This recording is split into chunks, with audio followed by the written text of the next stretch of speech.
here's exactly why WWE AEW will never be competition to WWE. We're not talking about this from my perspective. This is where the everything goes wrong, right? We're talking about this as fans. This is a fan conversation. It doesn't make it any more real or fake because we're having this conversation, right? You have to is AEW competition to Vincent Kennedy McMahon, and he made it very clear that no, it's not, because you have to think about what does he consider competition.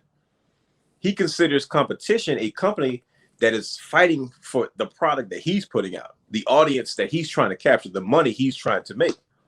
And until any company does that, he's not going to consider any other professional wrestling organization competition until that happens. He'd have been through the worst of it. He was almost put out of business. Like, there were jobs on the line. There were lives on the line. Like, that was a real war. That's the only thing he's going to find in competition. And AEW is light years away from even scratching that surface. So, of course, Mr. McMahon's going to say, I don't really consider them competition. It's just the wrestling business. That's what it's supposed to be. It's bound to happen. I've been here before. That's why he has no problem cutting all these people, because he knows they have a place to go. And at the end of the day, he don't have to pay for those guys to get over. So when they get to a certain point where they're really worth any money, he's going to make a pitch, and nobody has ever turned down a Mr. McMahon pitch. Everybody will tell you that man can sell ice to an Eskimo. You'll be ready to quit, ready to go and do your own thing. But as soon as McMahon has that meet with you, he convinces a lot of people to see things his way. And if he doesn't, you look at FTR. He apologized. I apologize for the system failing you. Everybody thinks he's just this maniacal devil. Like, we don't know that. But then you hear all these reports from the people that he released said, no, Vince was never the issue. Vince wasn't a problem. It was the system, that the people who reported to Vince, they weren't on the same page with him because he's such higher up. And the problem is so many people you got to get to by the time you get down to the individual superstar. And that's the issue. And that talent has gone to AEW and done nothing of such to really make anything different for that company to the point where they're making that much more money. They're successful, absolutely. It's a great product. Sure it is. I'm not denying that one bit. But we're talking about competition to Vince McMahon. Until they start threatening the food that goes on his table, it won't be competition. God damn, pal. At least not to Vince. I mean, to us as fans, of course, we're gonna call it that because we're fans. But that, like, WCW almost put him out of business. Like, he was fighting for that same audience. There was one audience at the time. It was way like, see, nowadays it's put into so many different artists, so many different products, so many different niches, so many different groups, sections. Nowadays it's different, but back then it was one wrestling audience, and you jump from one show to the other. That's competition. When you can pull one audience away from one product and literally have them go to the next, and y'all are fighting over a ratings battle. We talking about millions of dollars. Come on, man. That man's not gonna find nothing considering competition until any other company in the world does that, and they're too far ahead. It's like Nike. Who's gonna compete with Nike at this point? You're gonna have a good year. You're gonna have good moments. You're gonna have your hits. But it doesn't mean legit competition. You're not even in the same market at the end of the day. Because at the end of the day, AEW is professional wrestling. No, AEW is sports entertainment that's disguising themselves as professional wrestling. So you're in the professional wrestling market, which is not gonna make you any money. But then you have this sports entertainment product, and you have no crossover appeal. The one time AEW tried to cross over, it was a disaster because Chris Jericho got roasted on Twitter by NBA Twitter. And at the end of the day, I haven't seen much of a difference since. Somebody please talk some sense to the situation. Help me understand. Oh, Dwayne. I'm listening. Look, make it make sense. Look, I told you in the group chat that the WWE is the Madden of wrestling, okay? Yes, they're on top. Yes, they've been on top for the last 100 plus years, probably more than that. But check this out, man. Sure, I'm listening. AEW is coming, my good brother. AEW is still on the rise. No, it's not really a competition just yet. I'm going to admit that it's not a competition just yet. Breaking news, everybody! I knew this is why I like it on the show. Wait, I'm not done. Go ahead. But bro, check this out, man. They're doing everything that the WWE is not doing right now, and that's actually pushing their wrestlers. I've been telling you for weeks, man. Where is the new talent that's coming out of WWE? They keep going with old superstars, guys like John Cena, guys like Bill Goldberg, guys like The Rock. They just keep hammering them. Hulk Hogan comes back from time to time. Undertaker. I mean, come on now. I mean, when are they going to start fleshing out new superstars? Now, I'll give AEW that they actually are starting to bring in some of these guys that the WWE are releasing. You know, guys like Daniel Bryan's coming. CM Punk is coming, and they got Miro. I mean, they got a bunch of guys that wasn't able to get some of their stuff off in the WWE, and that's fine and dandy. But AEW is actually giving these guys a shot to take it. Unlike WWE, I don't know what Vince is doing. I told y'all I don't get where his headspace is at. No, me neither. But he needs to get it together, man, because I don't like how this is going for him. No. So either he figures it out and starts, actually pushing some of the younger talent, or AEW will be number one in about a couple years. You can say all that stuff about WrestleMania. You can say all that stuff about any other pay-per-view that was great. That was yesteryear, man.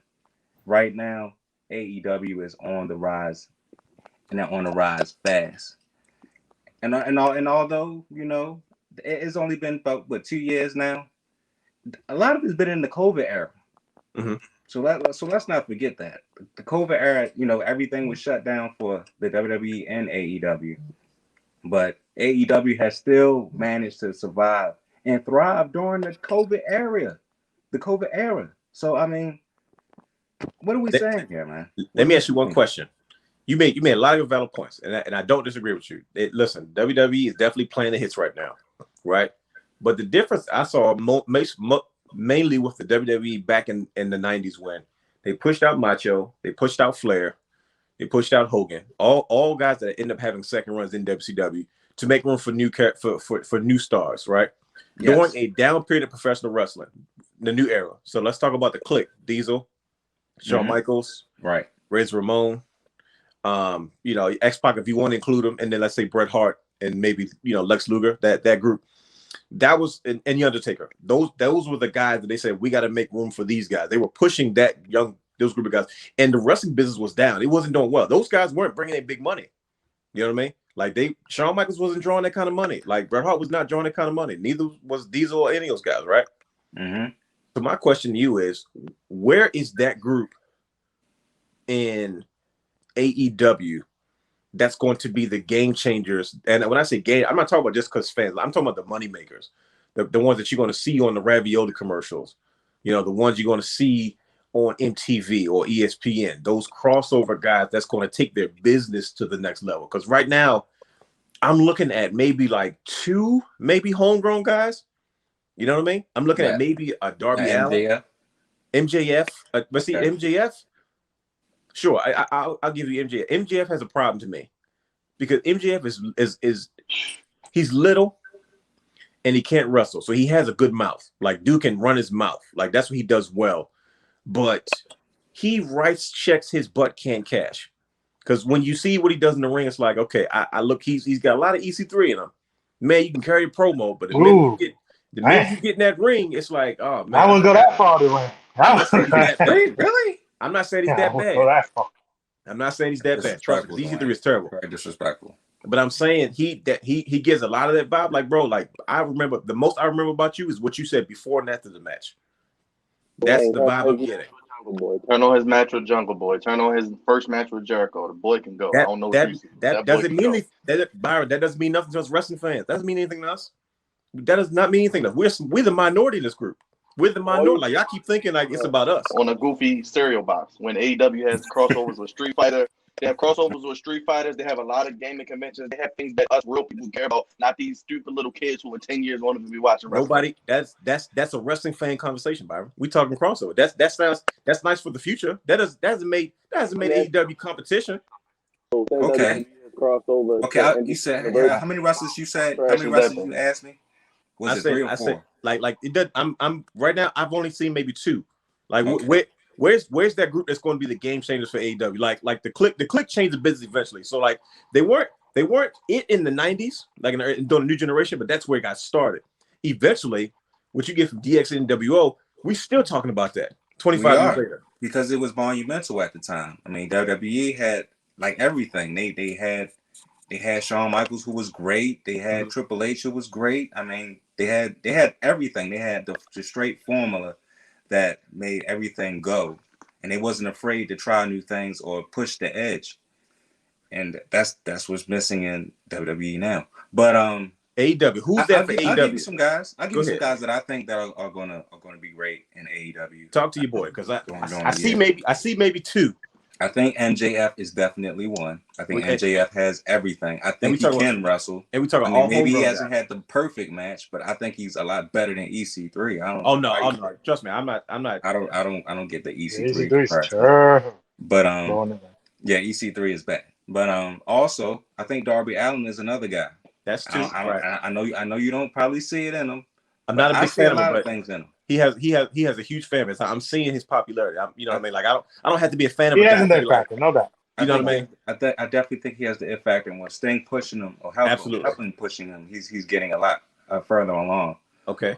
Orange Cassidy is another guy that people need to look out for. Hell no. You laughing? No. People love Orange Cassidy, man. He's hilarious. That's a gimmick. Yeah. He has a cult following. Seriously, y'all laughing. I'm dead serious. No, you're right. He does have a co-follower. Go ahead. Yeah, but never should fight full time. And I know Brian don't like this, but Jungle Boy has it as well. Jungle Boy can't go. He can't cut a promo. Jungle Boy can't cut a promo, man. He can't cut a promo. He has a lot. He has a lot to offer, man. He even said that one had a lot to offer. That's serious. And these are the guys that's going to carry AEW to the next level in the future. They're carrying it right now.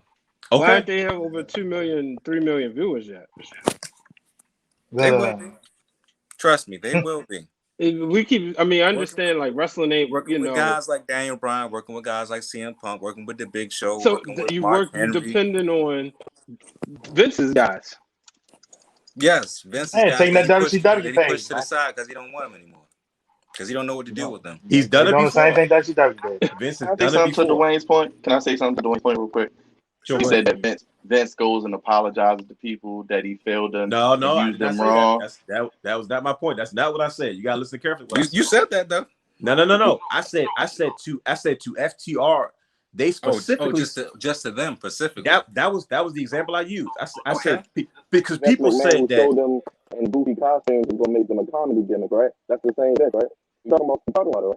No, that's the same Vince was going to do that. Right? That was not a Vince McMahon idea. But Vince McMahon had a final say on everything. No, that was not a Vince McMahon idea. That was not a Vince McMahon idea.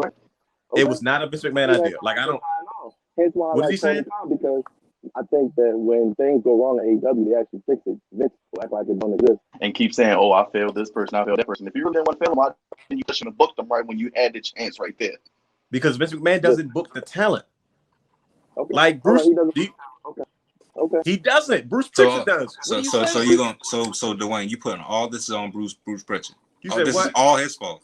No. What I'm telling you is, this is what Byron, you got to listen to what I'm saying. You're not listening. You're just arguing. The system put in place for people to be successful. Vince McMahon doesn't directly have his hands on every piece of it, right? But the problem is he has too many people in place that don't know what they're doing when it comes to talent, and he's going to go with the people he put in place because he put them there.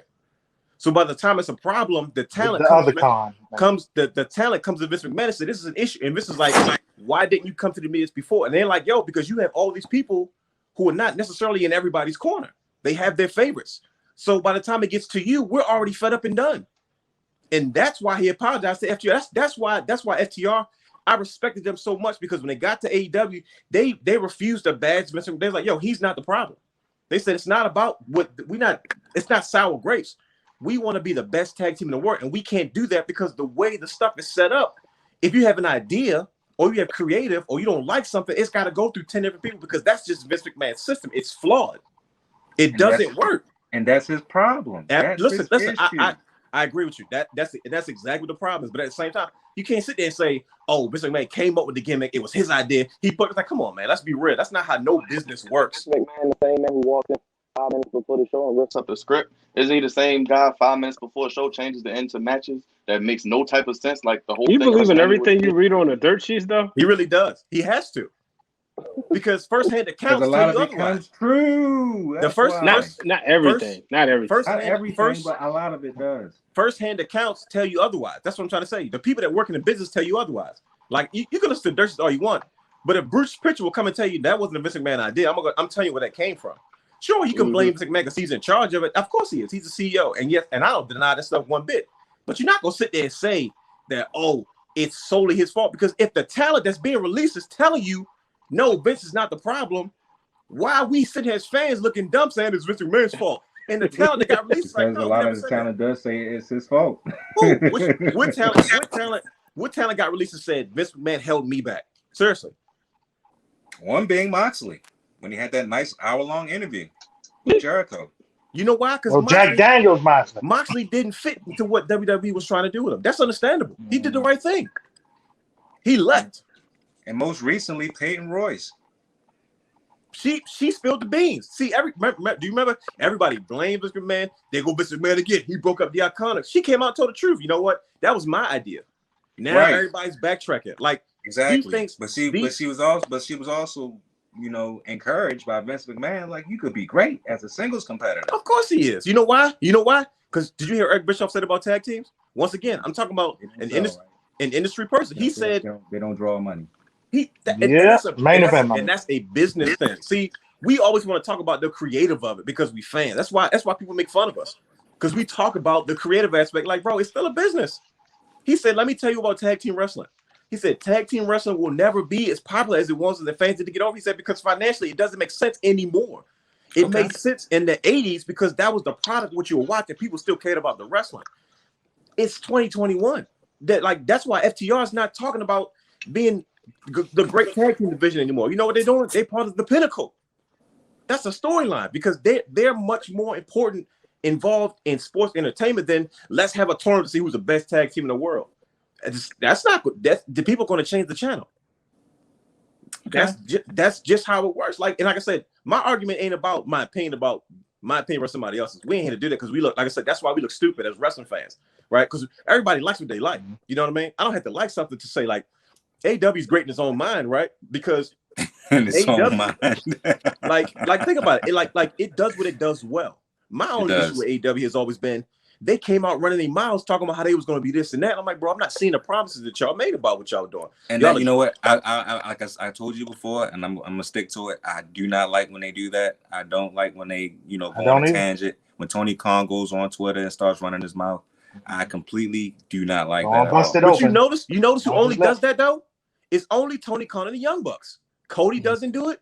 Nope. Jericho doesn't do it. Of course not. I'm like, bro, like you listening to it, like, yeah, because I'm like, bro, like y'all don't gotta do that. Y'all gotta focus. And Jericho, when they asked Jericho recently, they said, Jericho, what do you think about Vince McMahon's comment? And like I said, Jericho's not dumb because he talks to Vince McMahon on the regular basis. He showed McMahon his AEW contract. So what does it make for us to be like, oh, Jericho hates that? Like, no, he does not. It's a business. He never hate them because he's going to be put in the Hall of Fame one day. Bro, he literally said to them, look, of course he's going to say that. Why would he not? Why would he say that otherwise?